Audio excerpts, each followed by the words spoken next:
ঈমান নিয়ে কথা বলার ধারাবাহিক বা যদি ঈমানের কথা যদি শুনতে চান 1-2 ঘন্টা অন্তত পক্ষে লাগে যেই মৌলিক কথাগুলো শোনার জন্য।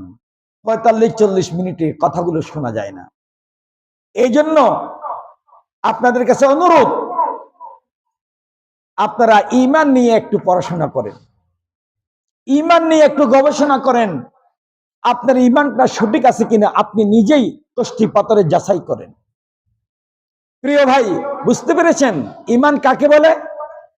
হ্যাঁ, মুখে বলা, অন্তরে বিশ্বাস করা, আমলে রূপান্তরিত করা। কি মুখে বলছি, কি কি বিশ্বাস করছি, আর কোনটা কোনটা আমি রূপান্তরিত করছি, এটা নিজেকে নিজে পরীক্ষা করলে টের পাবেন।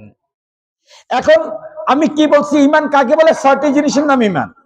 আল্লাহর উপরে বিশ্বাস রাখা, তারপরে মালাইকার উপরে বিশ্বাস রাখা, তারপরে ফেরেশতাদের উপরে, মালাইকা ফেরেশতাদের উপরে বিশ্বাস রাখা, তারপরে কি কিতাবের উপরে বিশ্বাস রাখা, নবীদের উপরে বিশ্বাস রাখা, তারপরে আখিরাতের উপরে বিশ্বাস রাখা, তাকদীরের ভালো মন্দের উপরে বিশ্বাস রাখা। এটার নাম কি? এখন আল্লাহর উপরে বিশ্বাস রাখার অর্থ যদি আমার মনে হয় আমি যতটুকু বুঝি, যতটুকু শিখেছি, এটা যদি আমি 1-2 ঘন্টা বলি আমি শেষ করতে পারবো।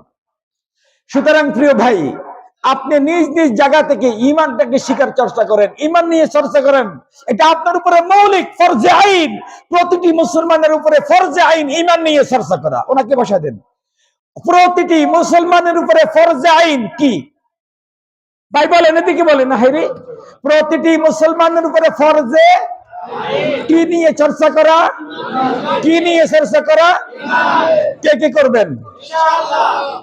আল্লাহ আমাদের সবাইকে তাওফিক দান করুন। ওয়া আখিরু দাওয়ানা।